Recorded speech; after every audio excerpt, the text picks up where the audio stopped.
it's not a single day that goes by that I forget, I don't forget that. Wait.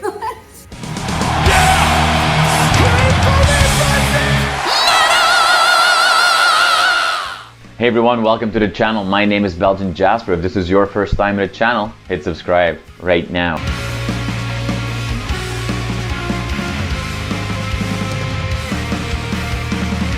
Yeah, it was actually completely unexpected, but we got the offer for this tour while we were still on Amorphis, which is slightly unheard of.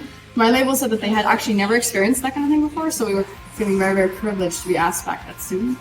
And the fact that we had missed the East Coast the first time because we were already committed to a Norwegian festival, because it was like the first time I was playing in my hometown, Oslo, big deal. So we decided that we had to keep the show and kind of join the Amorphis tour later. We're really, really happy that we could actually go back that fast because we had so many fans. We had people that went to New York just to see us and then showed up, and we were trying to tell people like, don't go if you're trying to see us because we won't be there. And we were saying, yeah, we hope to be back soon, and little did we know that it would be that soon. So very, very excited to be back and super excited to hit like the East Coast of Canada this time too. It's pretty cool, like with Montreal and Toronto. Very cool.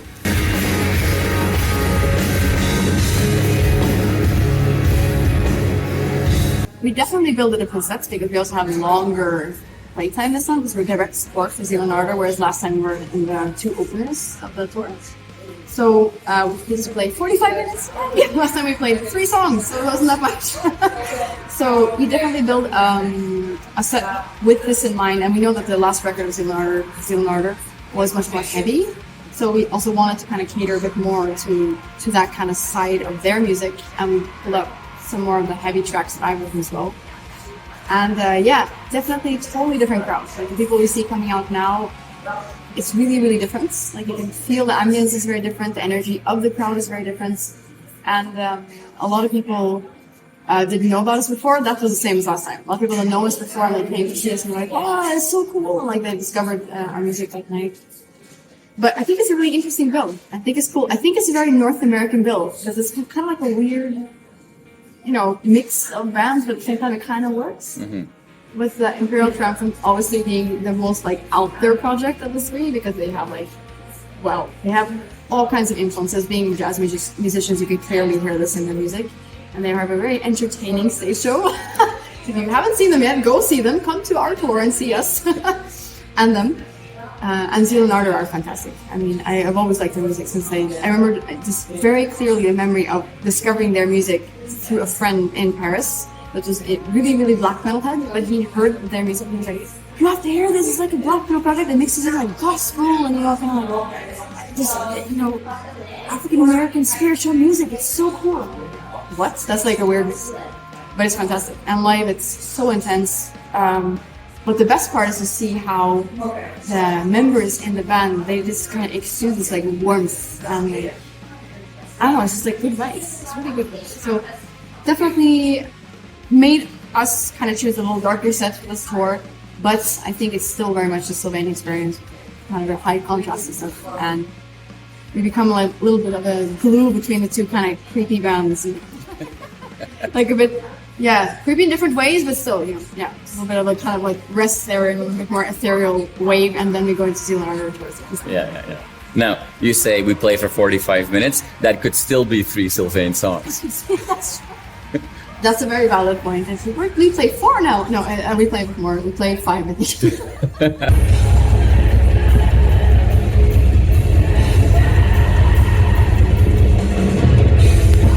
That's a good question. I mean, I couldn't have done these live shows without my guys, and it's not a single day that goes by that I forget I don't forget that. Wait, I really, really feel grateful that I have these guys with me, and we definitely, the more we tour, as with any band, you imagine, the closer you get, and the more you feel like a unit, and the less you want to break that unit for whatever reason. So it's very clear that it is my project, and because I mean on this tour I'm obviously on stage with the guys, I'm also the tour manager, I also deal with the merchandise, I kind of do a little bit of everything. So I'm still very much like, they call me the boss lady. I don't know if that's a good or a bad thing, but it's just a thing. And the guys are very respectful. They've always been very clear that we're trying to serve your vision. Mm-hmm. but it's no doubt that without them I couldn't do this. So because we're definitely a band, and I like when I refer to us, I say we, but then sometimes on stage I would say my new album. So it's like a mix. Like it's without the kind of initial solo project, we wouldn't be here, but I wouldn't be able to do this without them. So we both kind of need each other.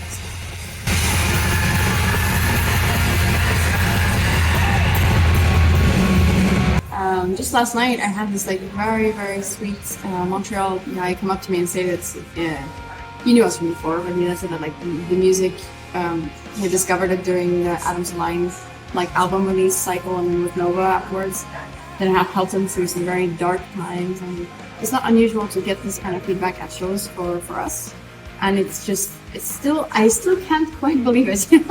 It's taking me a long time to really take in the fact that my music can still reach people around the world. And I think, like you said, because I think it's quite obvious that the music there's no real facade, and like I'm trying to kind of put up walls to keep people away. I'm actually like opening up maybe too much.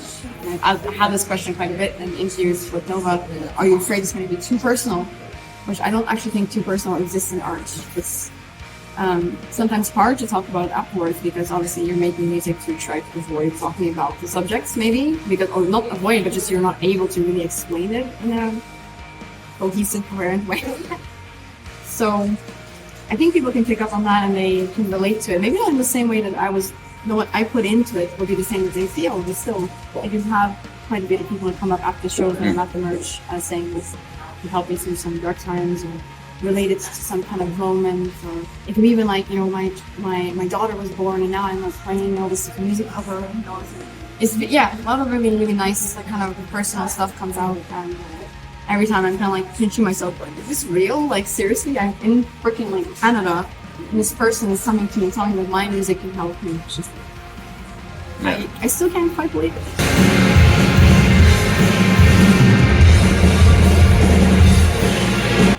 Well, the first tour, the main difference with that tour was the fact that we did like a full kind of round of the States basically. We had like one little date in Vancouver towards the second half of the tour.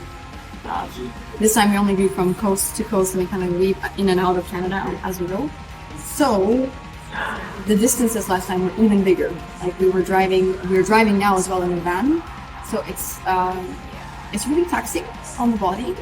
After a while it becomes taxing on the mind too, because you just like, you start to feel like weak, and you're not using your body in a normal way, and you kind of have to alter your diet and the way you drink and everything to accommodate the situations. It's like you're actually changing like biological rhythms and stuff to try to be the best you can on tour for something.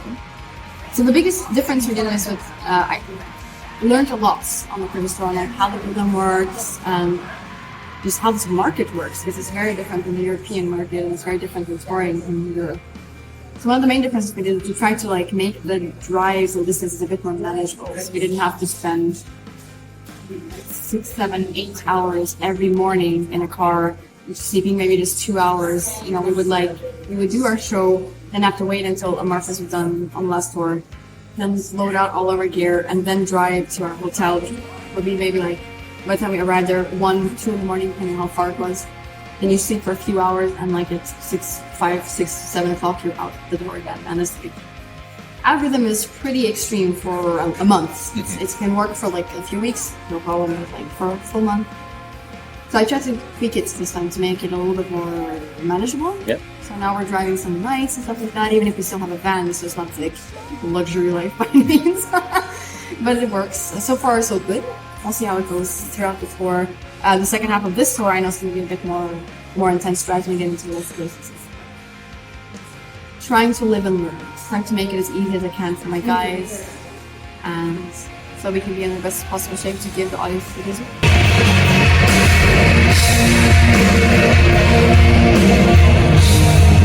You shared with me in one of the interviews that we did before that when you were starting to work on what would eventually become Sylvaine, when you were still in music school, basically, that there were some less than supportive comments from some of the guys in your class. Yes. Any message for them now that you're on your second North American tour?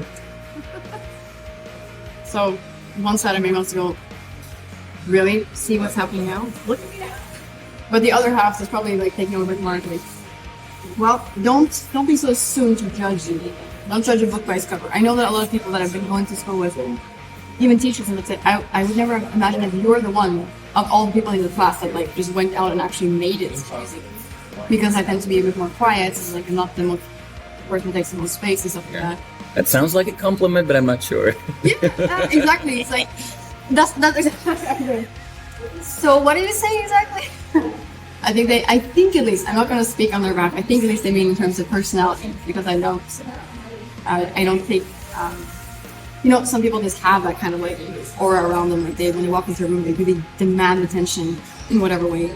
And I've always been a bit more on the quiet, shy side. So I was getting better, of course, as I'm kind of forced into new and like exciting situations and with more different people. And like, the socially awkward penguin is maybe taking a little bit more of a step back. I'm still a good social awkward. But yeah, so some people might not have guessed that I was one that would like go on things. So I think I would just like to say, don't judge a book by its cover. Don't be so soon to just think that maybe, even though she's saying all these things, that it's just going to be like, yeah, whatever, she dreams to live from music and blah, blah, blah. It will never happen. Maybe it will. Yeah. You do know that after this interview, fans all over the world are going to want to see merch and potentially a single under the name Socially Awkward Penguins. I mean, your wish is my command, right?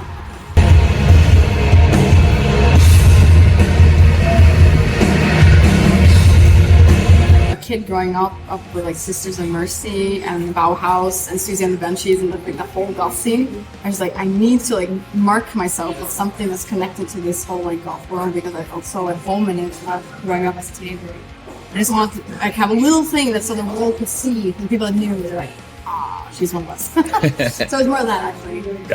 The other tattoos that I have were like thought through a bit more. This one was purely because I really love the symbol of the Ankh, and I also love the visual, just the look of it. I used to wear jewelry all the time with this symbol until I got the tattoo. So it was probably more because of my goth teenage days. And I still love all these bands. It hasn't gone yet, but that was what made me do. Yeah.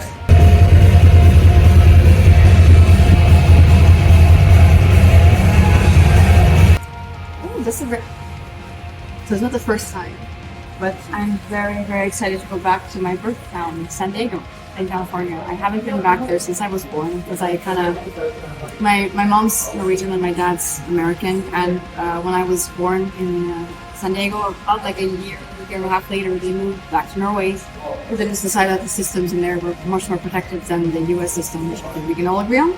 That's another story. But so I haven't been back there since I was born. I've been to LA, I've been to other places in the country, but not in San Diego, so I'm super excited to see just maybe a little bit of the city, like so I can connect all these names that I've heard floating around since I was a kid with actual places. It's going to be really, really cool.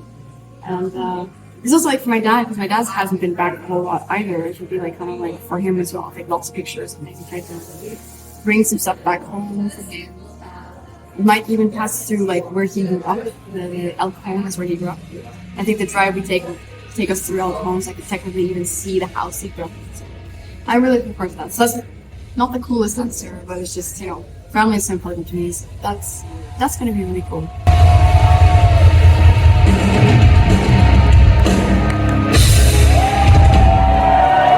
You are awesome for watching this video. Click right here to see more content like it and subscribe to the channel.